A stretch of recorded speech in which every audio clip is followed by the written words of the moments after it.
Gobierno de México.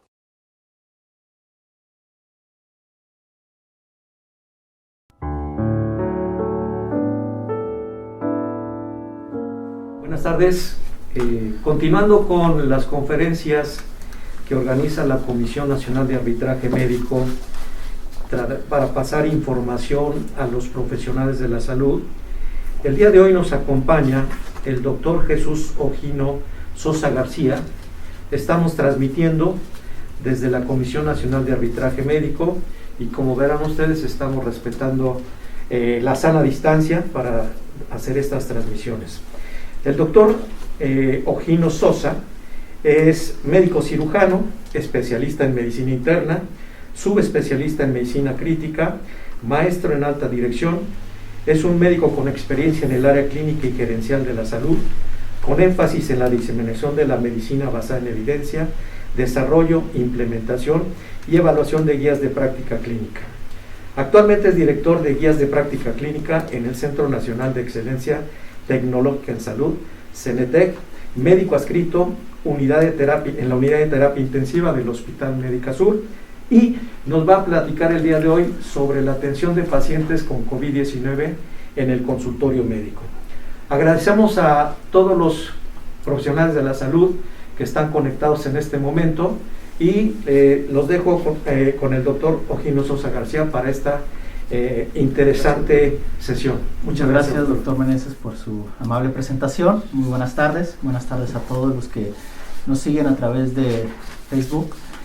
Bueno, hoy vamos a hablar de un tema interesante relacionado con el tema que está de moda a nivel mundial, que es lo relacionado al COVID-19. Como ya saben ustedes, un poco más de 5 meses que se detectó el primer caso de coronavirus en nuestro país, México se ha posicionado ya como el 6º país con mayor casos confirmados, así como en el 3er lugar en mortalidad, reportando poco más de 48,000 casos de muerte en nuestro país, lo cual resulta un poco preocupante, derivado de que, a pesar de las estrategias que se han implementado por parte de la Secretaría de Salud a nivel federal y particularmente las a nivel estatal, no hemos logrado mitigar el brote de la pandemia por COVID-19 en nuestro país. Aunado a lo anterior, resulta esencial que nuestra población demanda la atención a la salud de otras entidades no relacionadas con el coronavirus, como son las enfermedades crónicas no transmisibles, el embarazo, salud mental, entre otras, que es necesario darles continuidad para tener un control y prevención de las mismas durante el proceso de la atención de nuestra población. Es así como dentro de esta charla vamos a hablar de cómo llevar a cabo la atención de esta población y, sobre todo, hasta qué capacidad podemos tener nosotros como primer contacto en el consultorio médico de manejar este tipo de pacientes en casos leves a moderados, y en qué momento también nosotros poder referir a estos pacientes a un centro hospitalario para la atención de los casos críticos y los casos obviamente graves que se llegan a presentar. Bueno, dentro de la agenda que vamos a presentar el día de hoy, vamos a hablar un poco de antecedentes, que la verdad es un poco redundar en lo que todos ya sabemos y conocemos referente al coronavirus. ¿Cuál es la presentación clínica más frecuente de esta entidad y que nos permita a nosotros poder detectar, diagnosticar y tratar de manera oportuna a estos pacientes que se presentan con la infección por COVID-19? Pero algo muy importante y que no debemos de olvidar, porque los trabajadores de la salud, desafortunadamente, existe una alta incidencia de contagios en los trabajadores de la salud. Aproximadamente se han reportado algunas cifras de más de 42,000, que equivale más o menos al 22% del total de los casos que se han reportado en nuestro país. De ahí deriva la importancia de establecer estrategias para prevenir y controlar las infecciones, y al final pues haremos unas conclusiones relacionadas a todo lo que vamos a ver durante esta plática.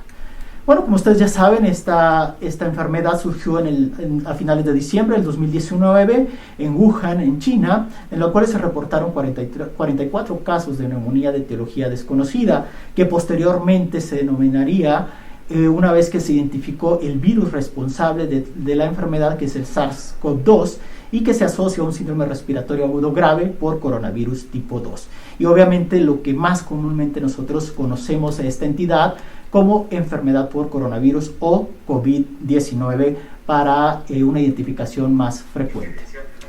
En cuanto al coronavirus, pertenece obviamente a una familia de virus RNA de una sola cadena, provoca una serie de entidades desde enfermedades respiratorias que son las más frecuentes, pero también puede llegar a afectar a nivel entérico, hepático o neurológico, que son otra de las manifestaciones clínicas que pueden llegar a presentar estos pacientes y debutar con signos y síntomas que nos pudieran confundir con alguna otra entidad a nivel del sistema nervioso central.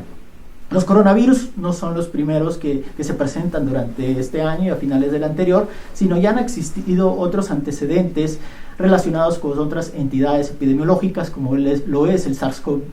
que afectó a más de 8,000 personas con una mortalidad del 10%, y también el MERS-CoV con afectación a más de 800 personas y con una mortalidad más alta hasta del 35%.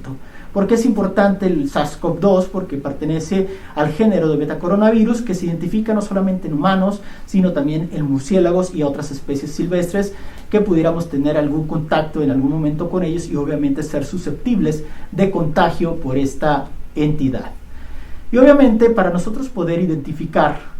los pacientes tenemos que detectar cuáles son los signos y síntomas más frecuentes o cuáles son las formas de presentación más común del COVID-19. Y para ello es importante también conocer cuáles son los principales mecanismos de transmisión. Derivado de estudios epidemiológicos y virológicos, sugieren que la transmisión ocurre principalmente por 3 aspectos. 1, personas sintomáticas a otras en contacto estrecho a través de gotas respiratorias, que son las gotitas que conocemos. También el contacto directo con personas infectadas, y otra de las grandes desventajas que tenemos ante este virus es el contacto con objetos o superficies contaminadas, dado que la vida de este virus puede perdurar hasta por horas en algunas superficies y esto predisponer a tener mayor contagio de lo que es el coronavirus. Otro punto importante a considerar es el periodo de incubación de la enfermedad por COVID-19. Entre la exposición del virus al inicio de los síntomas puede ser de 5 a 6 días o hasta 14 días para que el paciente pueda presentar síntomas. Sin embargo, es importante recalcar que en este periodo presintomático, que puede ser de 1 a 3 días, algunas personas pueden contagiar. De ahí la importancia de que hay portadores que son asintomáticos o están en este periodo presintomático que distribuyen y dispersan el virus a mayores lugares, afectando a mayor población y sobre todo a la más vulnerable. Y otro punto que también es de consideración es que la detección del virus es de hasta 20 días, en un rango de 17 a 24 días, y en algunos casos se puede detectar hasta 37 días después de haberse contagiado. De tal manera que estas personas, a pesar de que su carga viral puede ser de mayor a menor concentración, se puede encontrar un mes después la presencia del virus en el ser humano. En cuanto a las manifestaciones clínicas,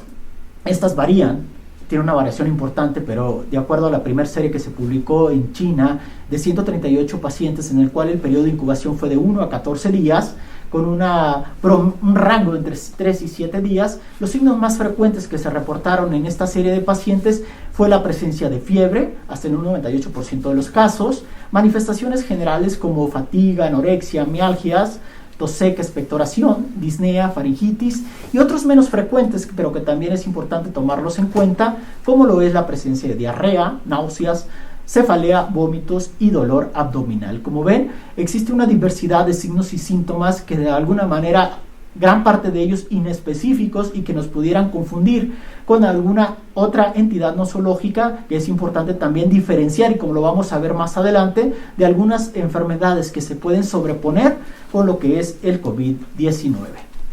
Otro punto importante dentro de las manifestaciones clínicas de los pacientes con COVID-19 son las manifestaciones neurológicas y mentales, que si bien estas son más frecuentes en pacientes de una enfermedad crítica,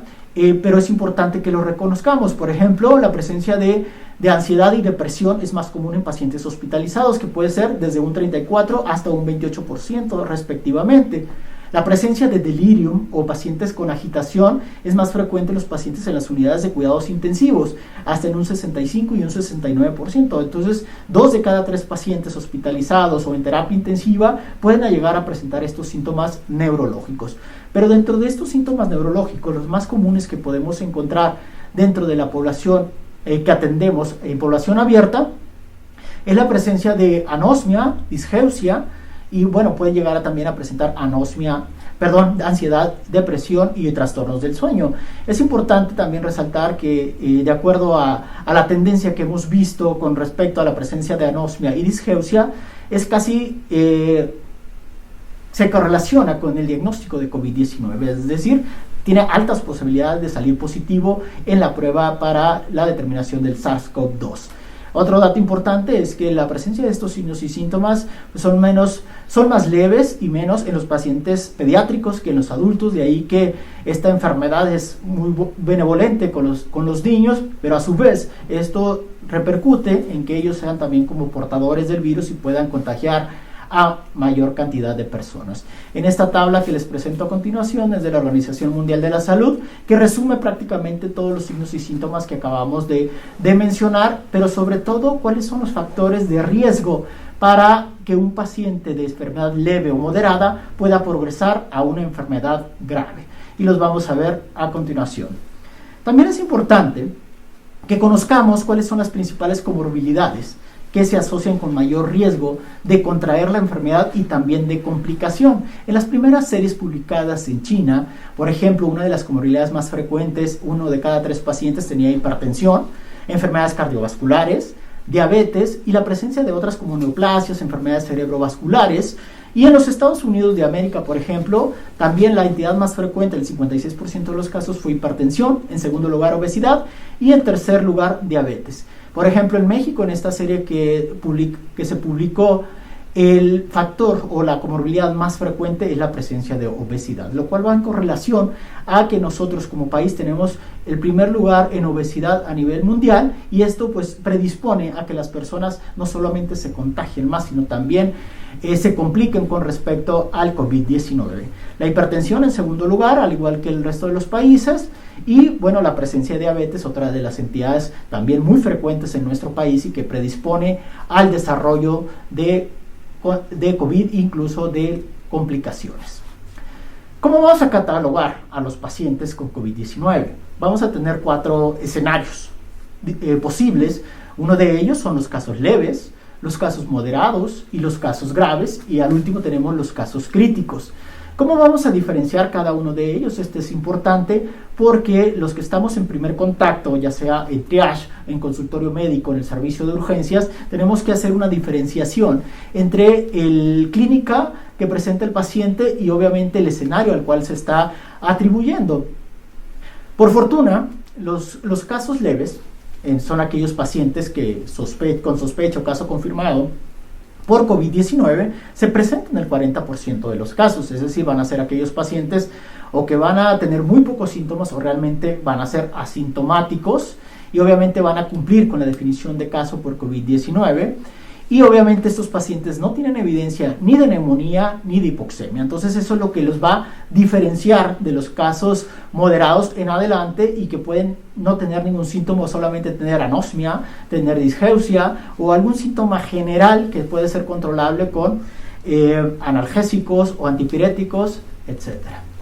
En cuanto a los casos moderados, otra de las grandes noticias es que también afecta el 40% de los casos. Esto quiere decir que el 80% de los casos con COVID-19 son de leves a moderados y los podemos atender desde en domicilio o en lugares apropiados para que lleven a cabo la convalecencia. Este también conforma el 40% de los casos, y a diferencia del anterior, aquí hay presencia de neumonía, es decir, va a haber ya signos clínicos de neumonía como fiebre, tos, disnea, taquipnea, pero sin datos de neumonía grave, que esto ya incluye que haya desaturación. Y estos pacientes, al momento de medir la saturación, van a tener una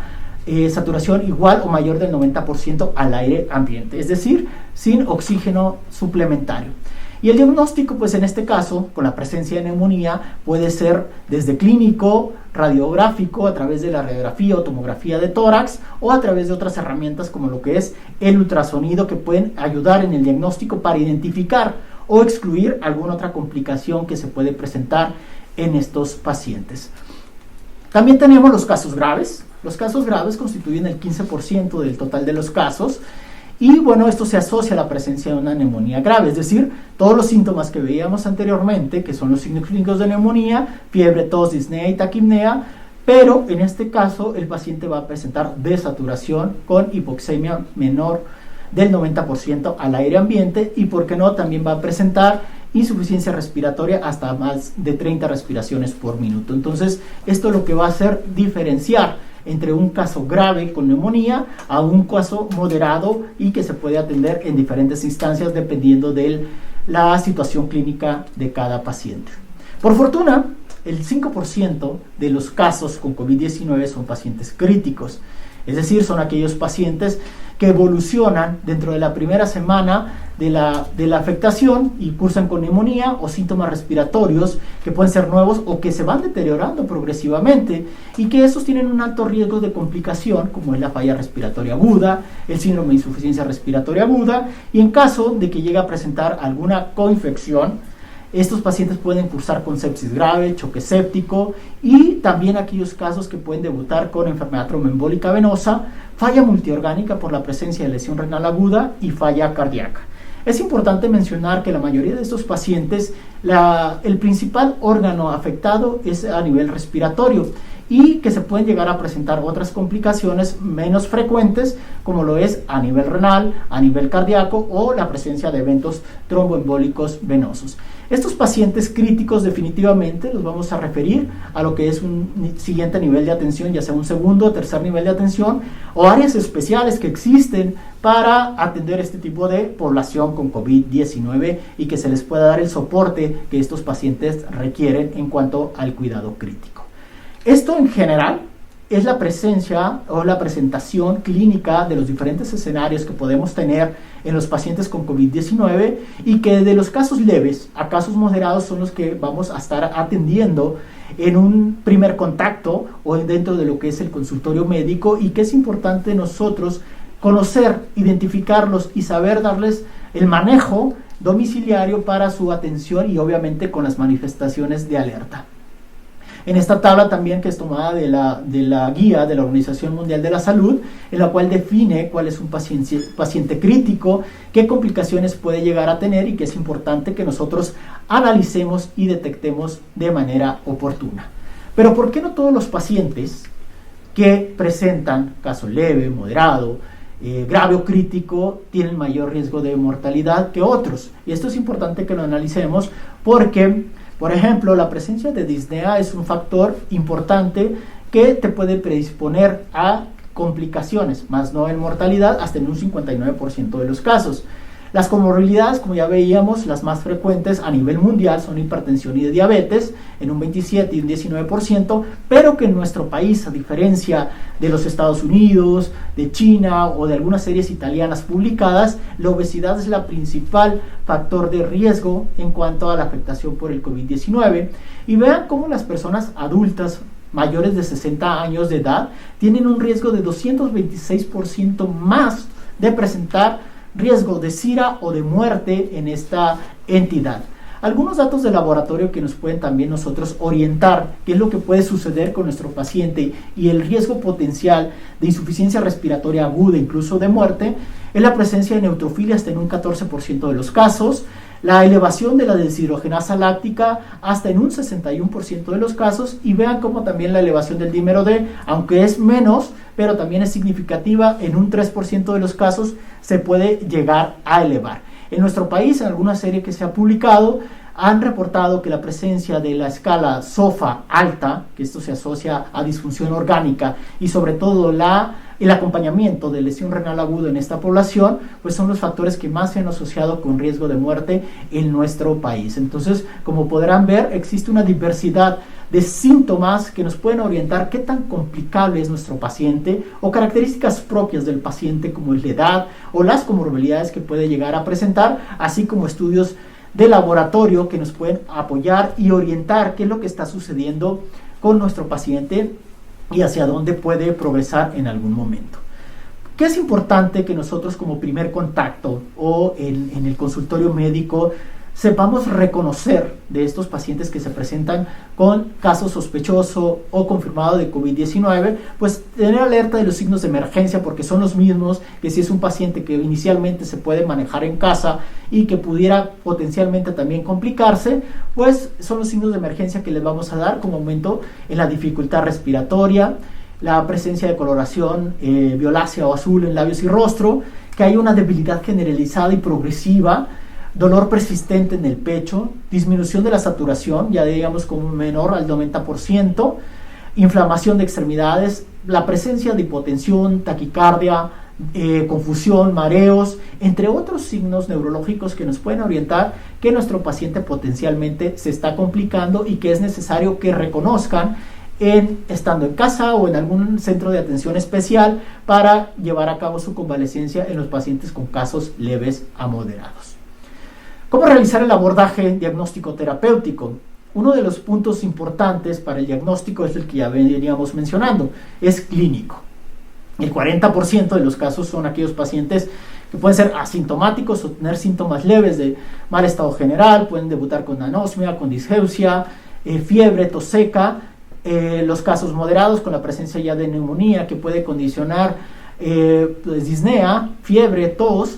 y obviamente como va progresando la entidad es lo que nosotros vamos a detectar y catalogar a nuestros pacientes. Y bueno, y dentro de los estudios de laboratorio y gabinete que nos van a ser de gran utilidad, pues obviamente el estándar de oro es pues la PCR para lo que es el SARS-CoV-2 de tracto respiratorio superior, ya sea nasofaringio o orofaringio, que nos va a permitir detectar la presencia de este virus. Algunos estudios de laboratorio que realmente se han utilizado como marcadores que los que comentaba anteriormente en las láminas previas, que pueden orientarnos a potenciales factores de riesgo de complicación de estos pacientes, pero que algunos otros nos pueden orientar, por ejemplo, la presencia de leucocitos normales con linfopenia, la elevación de marcadores como la DHL, el dímero D, fibrinógeno, estos últimos dos, asociados con mayor riesgo tromboembólico en esta población, la presencia de la elevación de proteína C reactiva, ferritina, para casos graves acríticos que puedan requerir de la determinación de estos marcadores y poder nosotros orientarnos qué es lo que está sucediendo. En cuanto a estudios de imagen, no son de gran utilidad la radiografía de tórax si no tenemos acceso a una tomografía. Realmente lo que nos permite a nosotros tener un panorama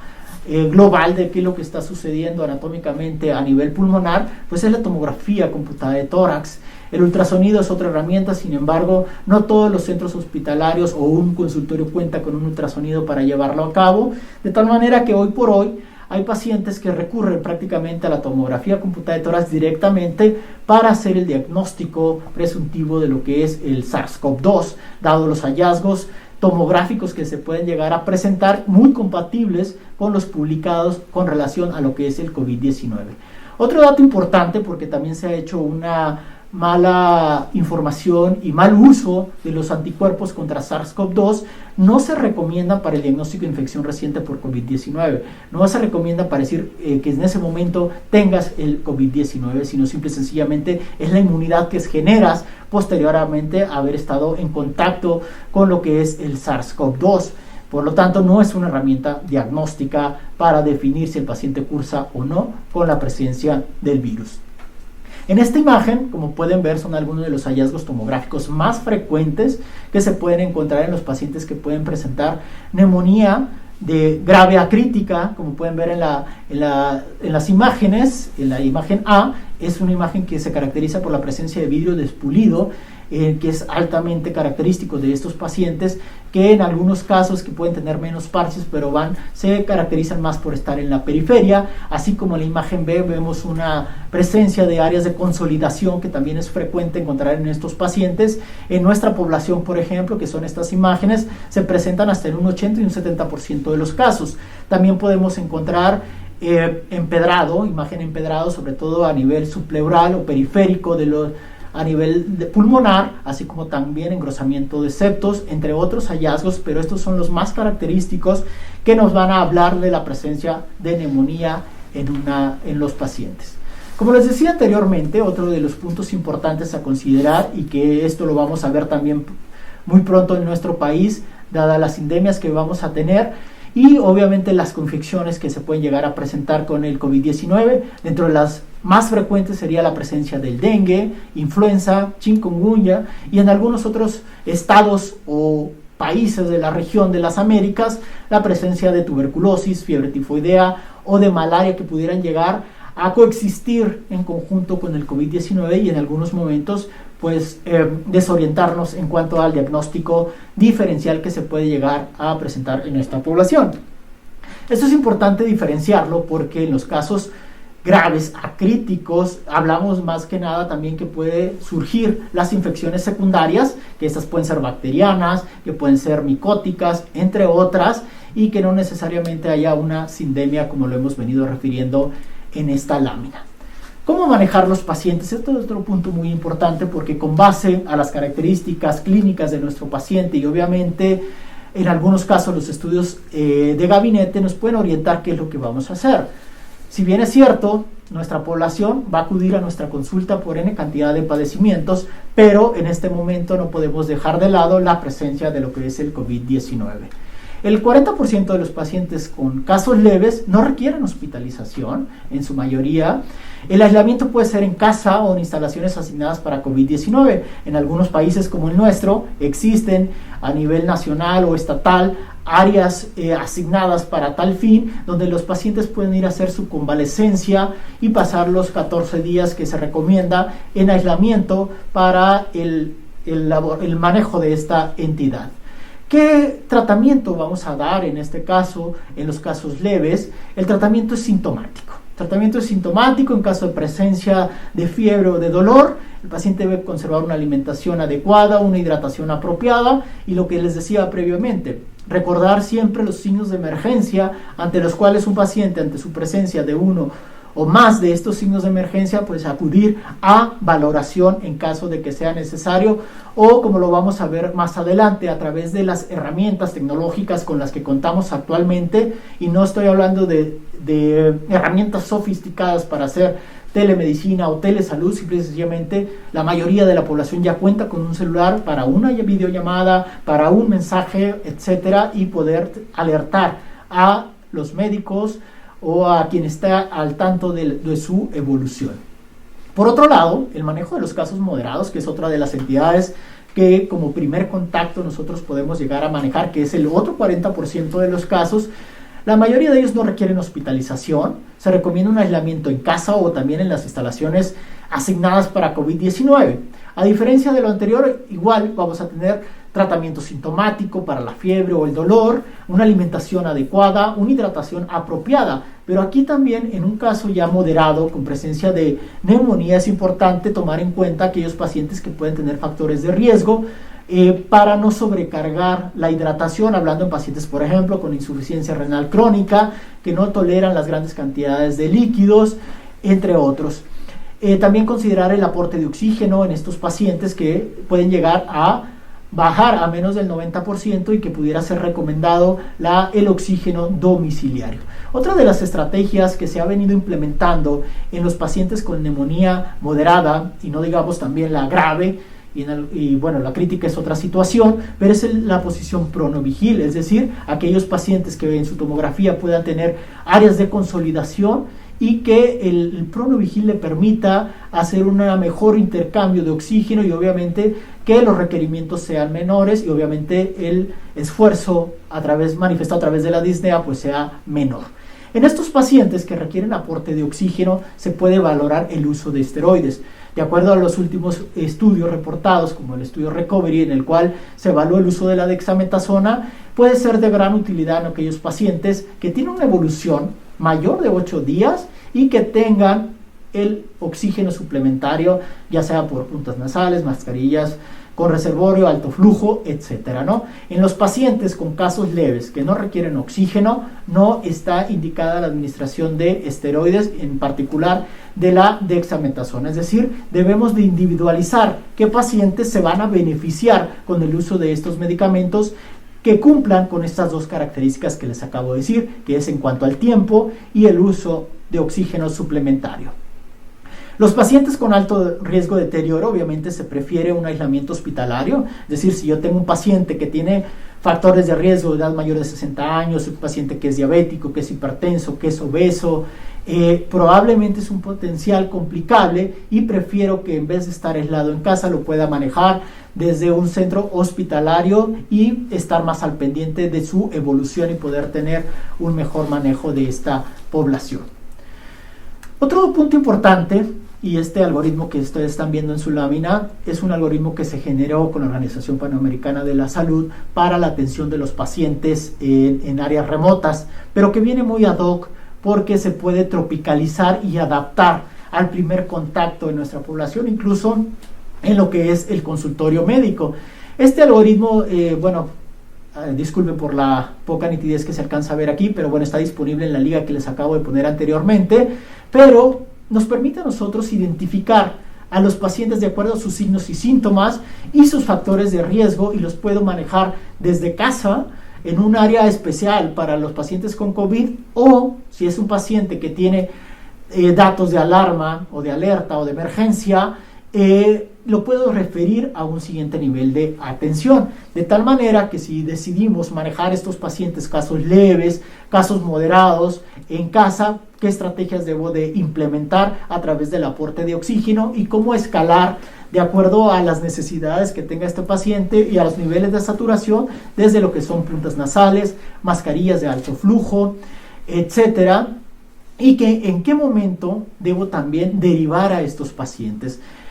Algo que también ha venido afectando es que los pacientes cada vez llegan más tardíamente por el temor o por lo que sea a las unidades de atención, y eso obviamente se traduce en que haya mayor riesgo de complicaciones y por ende de mortalidad, de tal manera que es importante que esos pacientes que nosotros manejemos los detectemos, los manejemos, pero también sepamos en qué momento referirlos a otro centro hospitalario para que reciba una atención óptima y obviamente optimizar el manejo, ya sea por el riesgo tromboembólico que presente, el uso de enoxaparina o heparina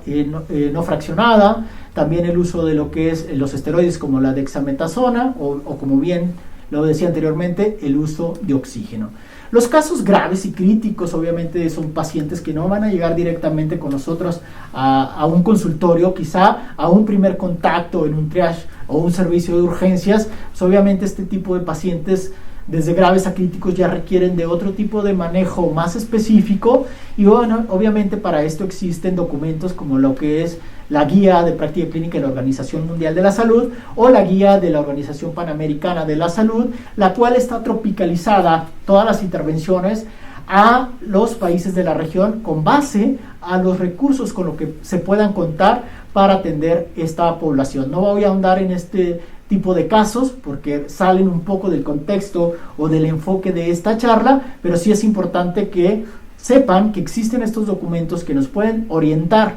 hacia cómo manejar y cuándo derivar este tipo de pacientes.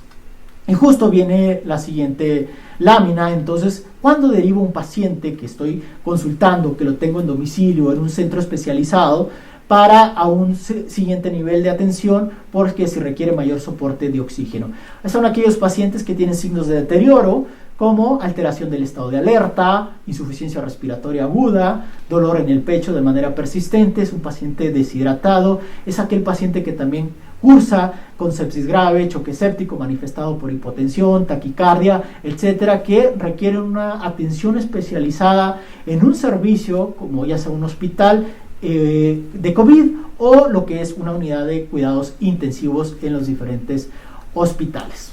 Pero ¿cómo nosotros, desde el primer nivel de atención o desde el primer contacto, podemos manejar a esta población? ¿Qué cambios tendremos que hacer desde la logística de cómo recibir a estos pacientes, cómo atenderlos y cómo derivarlos para que reciban una adecuada atención?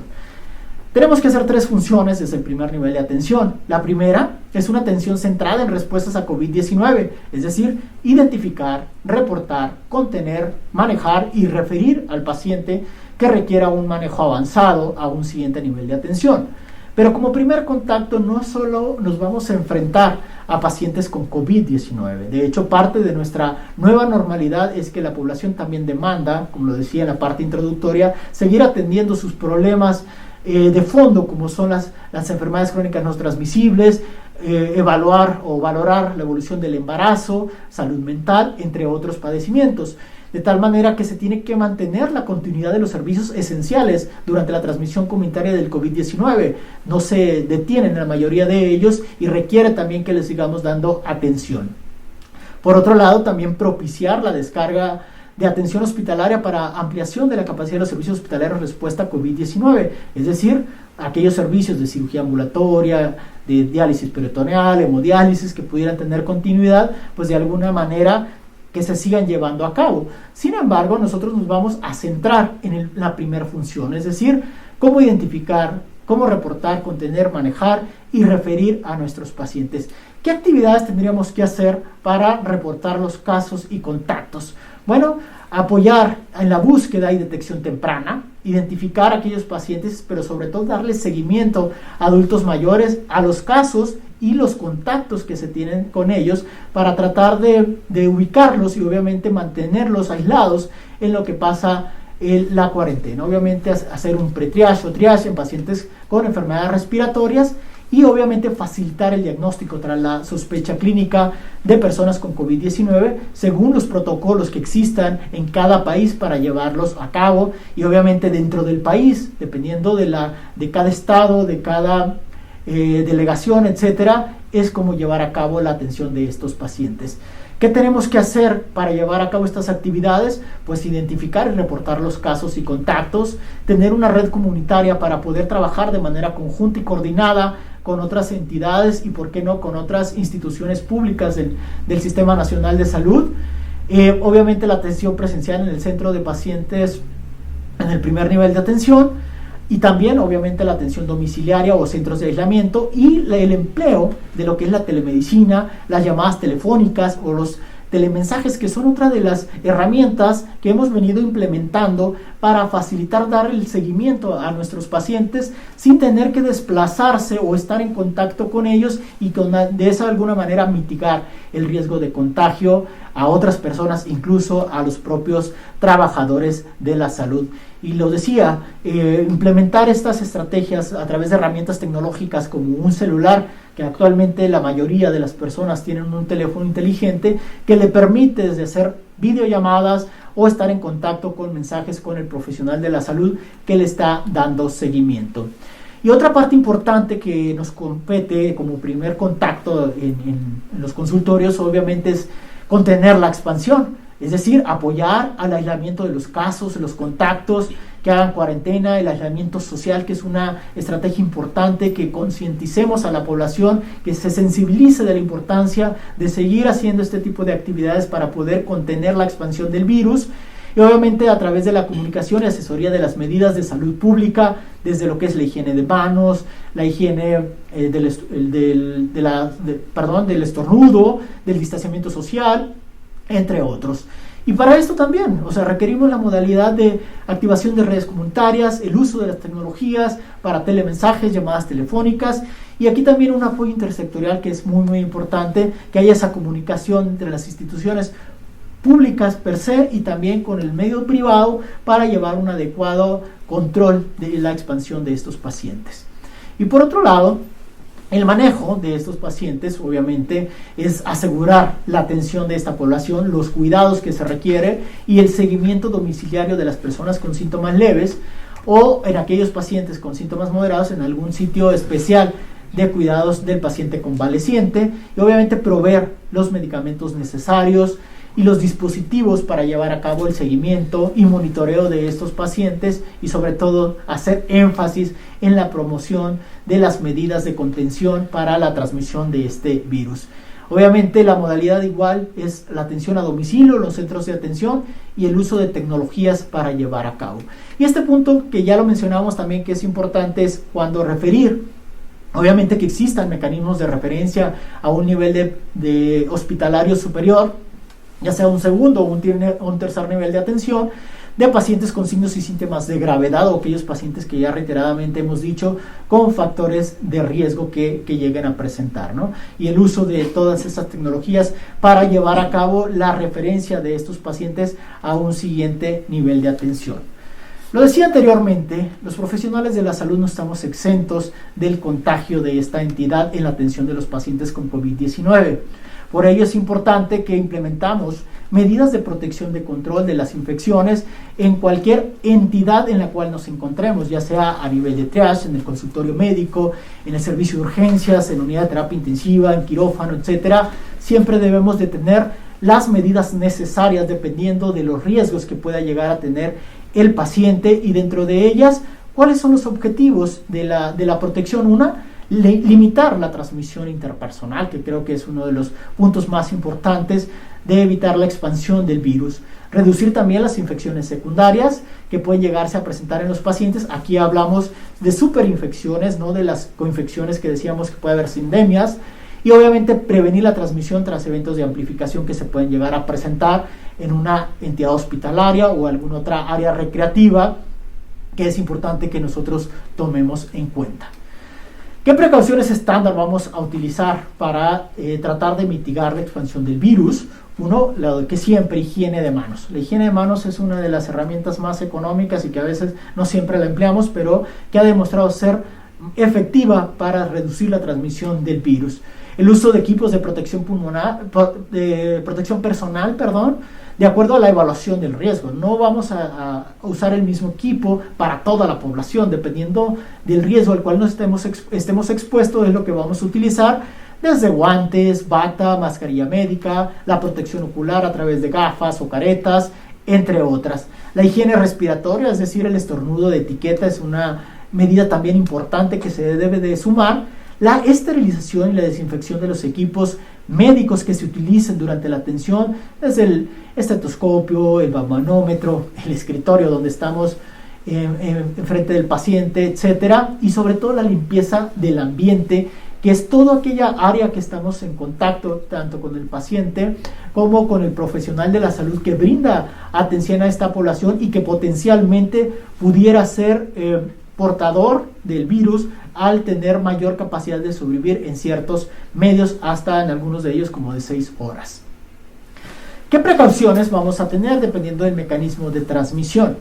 Si vamos a evitar una precaución por contacto, lo recomendado es que el personal use bata. Si queremos una precaución por gotas, la mascarilla médica es más que suficiente, o en aquellos procedimientos generadores de aerosoles, como es la intubación orotraqueal, lo que es dar RCP a un paciente, una broncoscopía, entre otros procedimientos que pueden generar este tipo de aerosoles, se recomienda la mascarilla N95. Y como pueden ver dentro de su imagen, la ideal es cuando estemos en contacto con este tipo de población, pues tengamos al menos estos elementos esenciales, que es desde una pijama quirúrgica, batas, las botas, el gorro, los googles, un N95 como puede estar ahí dependiendo del tipo de aerosol, lo que es la mascarilla médica y el uso de guantes. Siempre se recomienda usar doble guante para la atención de esta población. Pero, ¿qué hacer cuando se trate de un caso sospechado o confirmado de COVID-19, donde tengamos que implementar precauciones estándar, más contacto, más gotitas que se pueden transmitir lo que es el virus? En esta imagen se recomienda lo mínimo indispensable para evitar el contagio a través de las gotitas y obviamente el contacto directo del paciente. Como pueden ver, está la presencia de la pijama quirúrgica, lo que es botas, bata, los googles, el gorro, la mascarilla médica y los guantes. En este caso, por el tamaño y la capacidad de contagio de acuerdo a la distancia que se tenga con el paciente, es más que suficiente para evitar un contagio por gotas en los pacientes con sospecha o casos confirmados de COVID-19. Pero, ¿qué pasa en aquellas situaciones en las cuales las medidas se tienen que ampliar por la presencia de procedimientos generadores de aerosoles? Pues aquí tenemos que ampliar. Sumado al anterior, sobre todo tenemos que utilizar lo que es el equipo, el Tyvek, que es impermeable, para que nosotros evitamos el contagio a través de la presencia de estas aerosoles. Entonces, como pueden ver, hay que usar un equipo completo, idealmente para evitar el contagio, dependiendo de la población que tengamos. Vean cómo desde un servicio de urgencias, un servicio de terapia intensiva, cómo debemos utilizar las medidas. Obviamente un consultorio médico, pues con que tengamos las precauciones estándar y sobre todo de contacto y de botas, pues es como debemos nosotros de protegernos ante un potencial caso sospechoso o confirmado de lo que es COVID-19. ¿Qué tenemos que evaluar en cuanto al riesgo para saber qué equipo de protección personal utilizar? Pues el tipo de interacción que vamos a tener con el paciente, el modo de transmisión de la enfermedad y obviamente la cantidad de fluido corporal con el que se puede generar a través de ciertos procedimientos, y es como nosotros vamos a utilizar diferentes estrategias. ¿Cuáles son los principios generales del equipo de protección personal? Uno, y reiteradamente lo hemos mencionado, la higiene de manos debe realizarse siempre a pesar del uso de equipo de protección personal. O sea, el uso de los guantes no sustituye el lavado de manos. Aquí nosotros lo denominamos como el lavado de guantes. Entonces, si vamos a traer guantes y vamos a ponernos en contacto con diferentes pacientes, lo ideal es hacer el lavado de manos, en este caso de guantes, para evitar la transmisión de otras infecciones que pudieran complicar la evolución de los pacientes. Retire o reemplace, si es necesario, cualquier pieza dañada o rota del equipo de protección personal, ya sea el guante que se haya roto, el primer guante, o la bata o el gorro, o que nuestro cubrebocas no esté ya funcionando efectivamente. Y una vez que nosotros concluyamos nuestra jornada, nuestros procedimientos o el motivo por el cual estamos con equipo de protección personal, lo vamos a retirar tan pronto como sea posible, y teniendo los cuidados en cuanto al retiro del equipo de protección personal para evitar tener contacto con la superficie potencialmente contaminada a través del contacto directo con nuestra piel. Y es importante también, una vez que se quite el equipo, desechar todos los artículos que se hayan utilizado en el equipo de protección personal, y nuevamente, una vez terminado el proceso de retiro del equipo de protección personal, realizar lo que es higiene de manos, siempre al inicio y al final del procedimiento. Y bueno, estos son los diferentes escenarios en los cuales nosotros podemos usar los equipos de protección personal según el tipo de atención. Vean, si estamos en triage, pues podemos usar desde lo que es la higiene de manos, la mascarilla médica. Si vamos a tomar muestras para diagnóstico de laboratorio, se recomienda la higiene de manos, el uso de guantes. Aquí vamos a utilizar el N95, la protección ocular o facial y el uso de batas. Y como ya en un caso sospechoso o confirmado con procedimientos que no generan aerosol, pues podemos utilizar todos los insumos excepto el N95. Ahí podemos utilizar la mascarilla médica. A diferencia de aquel caso sospechoso confirmado que va a hacer procedimientos generadores de aerosol, pues se recomienda utilizar todas las medidas, y vamos a sustituir la mascarilla médica por lo que es el N95 para tratar de evitar la transmisión a través de los aerosoles. Entonces, estos equipos de protección personal que vamos a implementar dependiendo de la actividad o atención que le vayamos a dar a nuestros pacientes, y cosa que es muy muy importante. Ponérselos es fácil porque no están de alguna manera contaminados, sino la importancia también del retiro de cada uno de ellos, siempre evitando el contacto directo con la piel para evitar el contagio de COVID-19. ¿Qué podemos concluir con base a todo esto que hemos analizado referente a la atención de los pacientes en primer nivel de atención o primer contacto, hablando también la perspectiva del consultorio médico? Es importante, uno, ¿qué es lo que debemos de hacer? Detectar y aislar a los casos sospechosos o confirmados por COVID-19 con la finalidad no solamente de contener, sino también manejar la enfermedad. Acuérdense que los casos leves se pueden tratar en casa y no requieren más que manejo sintomático. Es importante evaluar el riesgo y el equipo de protección personal a utilizar, anteponiendo siempre la seguridad del personal de salud. Nosotros, como profesionales de la salud, de repente nos gana el espíritu